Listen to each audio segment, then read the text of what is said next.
আপনার ভাইয়া আমার লাগি ড্রেসও আনছেন আর এখন শপিং থেকে বাড়িয়া গেছিলাম আমার লাগি শার্টও নিয়ে আইসেন তান ভালো লাগছিল তো শার্ট একটা নিয়ে আইসেন। হ্যালো এভরিওয়ান, আসসালামু আলাইকুম, সবাইকে জানাই ঈদ মোবারক। সব ভালো আছেন? আলহামদুলিল্লাহ আমি ভালো আছি। আপনার ভাইয়ার শরীরটা একটু খারাপ, সবে দোয়া করবা আর আমার ভিডিওটা শেষ পর্যন্ত দেখবা, আমি লাস্ট পর্যন্ত অনেক কিছু দেখতে পারবা। আর এটা রান্না বাড়া ব্লগ, ঈদও আমি কিতা কিতা রান্না বাড়া করবো, তো ও ব্লগ আপনার লোক যতটুকু পারি একলা শেয়ার করবো আমার ডেইলি রুটিন।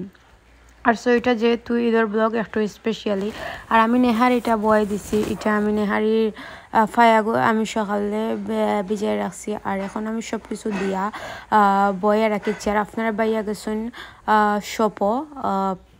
শপ থেকে জানি না কি তার লাই গেছেন, তো হয়তো বাজার আনাত গেছেন, যাই হোক টুকটাক বাজার লাগবো আনাত গেছেন।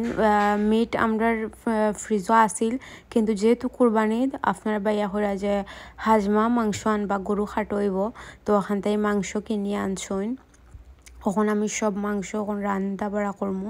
আর দেখরা ইলিশ মাছ লই আইসন, ইলিশ লই আইসন বাক্কা, ইলিশ শেষ হয়ে গেছে, তো আপনার ভাইয়া দেখলাম ইলিশ আনছেন।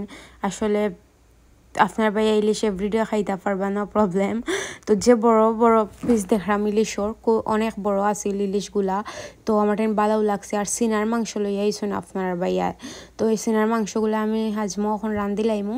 তো আসলে আমি এটা কি সান্ত্বনা হইতে গেলে রান্না বাড়া, আপনার ভাইয়ার শরীর প্রেশার হাই হয়ে গেছে, তো যার কারণে তাই খাইতে পারত না। বাট ঈদও তো রান্না বাড়া না করলেও হয় না, তো মনরে বুঝ দেওয়া কি রান্দিয়া নিজরে খুশি করা দিয়ে, সেটা আর কিচ্ছু নয়।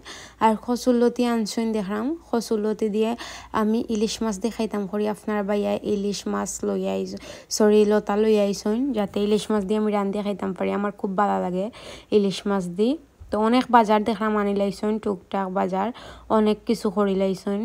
আর একটা আপনার ভাইয়া আমি কইছিলাম মেহেদি পড়তাম না, এটা দেশও মেহেদি ব্যান্ড হয়ে গেছে আসলে। আর একটা আনছিলাম আমি রোজাইদো, সো এটা অনেক খারাপ আছিল। তো আপনার ভাইয়া 1 ঘন্টা জার্নি করিয়া মূলত মেহেদি দোকানে গেছিলাম মেহেদির খুঁজে, যে আমি এভরি ইয়ার মেহেদি পড়ি, তো আপনার ভাইয়া জানেন, যার কারণে খুব দূরইতেই গিয়ে মেহেদি লই আইসন। আর মাংস মেহেদির লগে অনেক বাজার আছিল। আর ইলিশের পিসগুলা দেখা খুব বড় বড়, তো আমি ইলিশ রাখি দিমু 2 পিস রাখমু, আপনার বাইয়ারে এখন দিমু ফ্রাই করিয়া। আর বাকিগুলো আমি ফ্রিজও রাখমু, কালকে সকালে হাজমা আমি রানমু ঈদের দিন। আর এখন যেটা রান্দা হার্ড মাংস সবগুলো আমি রান্দিয়া রাখি দিমু। আর যা শুধু ইলিশটা আমি সকালে শস্য ইলিশ করমু, তো আমি সবগুলা মাংস বয়ে দিলাম।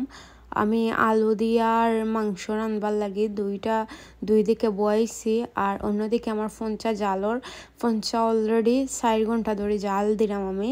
তো যতটুকু সফট হইতে পারে অতটুকু হইব, আর যত সফট হইব তত মজা, এটা তো আর আমরা সবেও জানি। তোমার রান্না বড়া কিলা হইলো আপনারা জানাইবা অবশ্য।